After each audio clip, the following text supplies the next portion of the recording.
Welcome to this explainer. Today, we're tackling a massive, often completely overlooked reality in modern IT: why IPv6 exposes network vulnerabilities. Let's just dive right in because we're looking at a hidden, secondary attack surface that's, well, it's likely already active in your network right now. This isn't some theoretical future state problem. As we'll see from the source material today, this transition to IPv6, even when you didn't do it on purpose, brings some incredibly profound structural changes to your network security.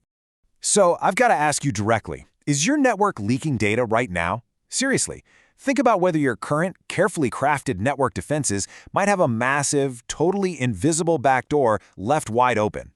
We spend so much time, energy, and budget locking down our perimeters, but what happens when default hardware and software settings bypass all those controls completely? It's a terrifying thought, but honestly, it's exactly what we're dealing with here. The absolute core of the problem is summed up perfectly by this quote from our source material. Security issues surface most in networks new to IPv6. You see, the highest risk doesn't necessarily come from the protocol itself being fundamentally broken. It actually comes from administrator inexperience and just a general lack of configuration maturity in these early deployments. We simply don't have the decades of muscle memory and tooling for IPv6 that we've spent years building up for IPv4. Section 1. The silent threat. IPv6 is already running. Okay, we need to confront a pretty uncomfortable reality here. This shadow network is absolutely everywhere. Look at this list. IPv6 is enabled by default on Windows, macOS, and Linux. It's active on your iOS and Android devices. It's automatically assigned to cloud containers across AWS, Azure, and GCP. It's even turned on right out of the box on factory default network switches and printers. These systems run IPv6 natively. Sometimes even container runtimes like Docker will enable IPv6 on interfaces when you specifically configured it not to. It creates this completely hidden attack surface. That means your cloud workloads could literally be communicating over linked local IPv6 addresses right now, totally ignoring your IPv4 firewalls. You probably have an active IPv6 network today, even if you never intentionally set one up. Moving on to Section 2, the paradigm shift. Let's look at exactly why your IPv4 defenses won't work here. You absolutely cannot rely on your legacy security posture to protect the secondary network. It just won't work. We need to look at the stark contrast between these two protocols. With IPv4, we're all super used to NAT, network address translation, right? It naturally hides our internal network layout from the outside world. But IPv6, it's a whole different ballgame. Every single device gets a globally routable address. Direct internet exposure is the default setting. There is literally no NAT by design to hide behind anymore. Plus, IPv4 relies heavily on broadcast traffic, whereas IPv6 completely eliminates broadcast and replaces it with multicast. So the main takeaway here, running two protocols means you have two entirely separate attack surfaces. Your shiny IPv4 defenses do absolutely nothing to protect your IPv6 traffic. Section 3. Trust exploited. We're talking auto-configuration and identity leaks. Okay, we really have to talk about SLAC. That stands for Stateless Address Auto-Configuration. It's a built-in feature that lets a host configure its own IPv6 address without ever needing a DHCP server. It sounds great for plug-and-play, right? But here's where the privacy concern becomes massive. In what's called EUI64 mode, SLAC actually embeds the device's physical MAC address straight into the IPv6 interface identifier. Because that assigned address uses your specific hardware info, attackers can identify individual hosts, network cards, or even vendors. It literally links your network traffic to one specific identifiable piece of hardware. No hiding in the crowd here. And this leads directly to a completely devastating exploit. See, SLAC just implicitly trusts router advertisement, or RA messages by default. There is zero authentication required. So, step 1, any bad actor on the link sends a forged RA, and your target host just happily accepts it and updates its gateway. Step 2, that host now silently directs all of its local traffic straight to the attacker. Which brings us to Step 3, a classic man-in-the-middle scenario. The attacker can inspect, modify, intercept, or just drop entire subnets of traffic, all because your device blindly trusted the very first router that said hello. And it gets worse, because this fundamental flaw extends to the Neighbor Discovery Protocol, or NDP. NDP completely lacks built-in authentication. It just assumes every single node on a local link is a trusted friend. Think of it kind of like ARP in IPv4, but with a way broader scope. NDP handles router discovery, prefix advertisement, checking for duplicate addresses, the whole 9 yards. Because it operates on blind trust, just one single forged message, like a router solicitation or a neighbor advertisement, can scramble routing across your entire local link. Which brings us to Section 4, the blind spot. Let's look at evading security with headers. Moving past local auto-configuration, we have to look at how attackers are actively slipping right past modern perimeter firewalls.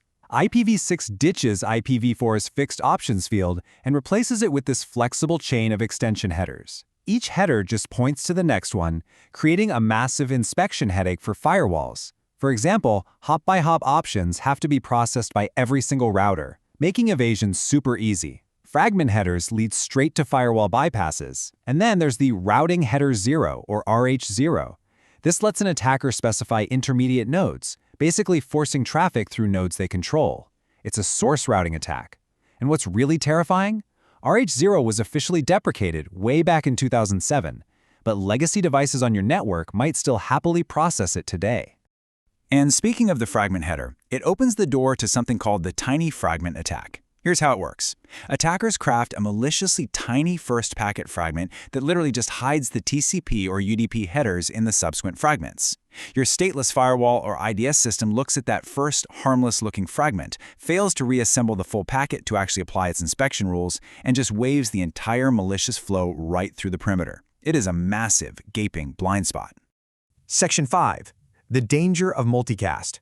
Reconnaissance made terrifyingly easy. Now let's look at how IPv6 handles local network discovery. Take a look at this specific address right here, FFO2/01. This is the all nodes multicast address. Every single IPv6 host automatically joins this multicast group the second its interface is configured. No administrator action required whatsoever. It just happens. So, here's the crucial part: how attackers weaponize this for reconnaissance. An attacker literally just has to send a single ICMPv6 echo request, a ping, to that FFO2::1 address. Instantly, every active IPv6 host on that local link is forced to reply. Boom. The attacker just collected a complete local network inventory. There's no need for those noisy, slow unicast probes that your security tools are trained to catch. Plus, they can use MLD, Multicast Listener Discovery, queries to map out group memberships, which immediately reveals host roles and exactly what services are running. They get a complete, instant map of your network, all while flying completely under the radar. All right, Section 6, locking the doors. Let's talk about securing the first hop. So, with 2 active attack surfaces, major structural flaws in auto-configuration, firewall bypassing headers, and instant multicast recon, how on earth do we bring your network back to safety? Well, you absolutely must implement first hop security. Here is your actionable, rapid-fire checklist directly from the source material. First, RA Guard. This blocks those rogue router advertisements from non-router ports, stopping that Slack hijacking we discussed dead in its tracks. Second, DHCPv6 Shield. This restricts DHCPv6 server responses to trusted ports only. Think of it just like IPv4 DHCP snooping, but recognize that it's way less commonly deployed. Third, IPv6 snooping. This builds a binding table and validates those overly trusting NDP messages against it. And finally, SourceGuard. This makes sure hosts only send traffic from their bound addresses, preventing spoofed source attacks. But I have to emphasize this with absolute clarity. First hop security has to be configured on every managed switch in your environment. There's no way around it. You can't just apply it to your core network and ignore the edge.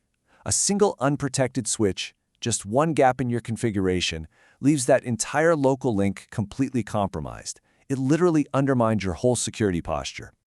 Which brings us to the end of our explainer today and leaves you with an urgent question to take back to your team.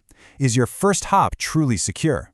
Knowing that Windows, Macs, iOS devices, and your cloud containers are likely running IPv6 right now, completely bypassing your legacy IPv4 controls, can you confidently say your managed switches are configured to stop a silent, localized attack today?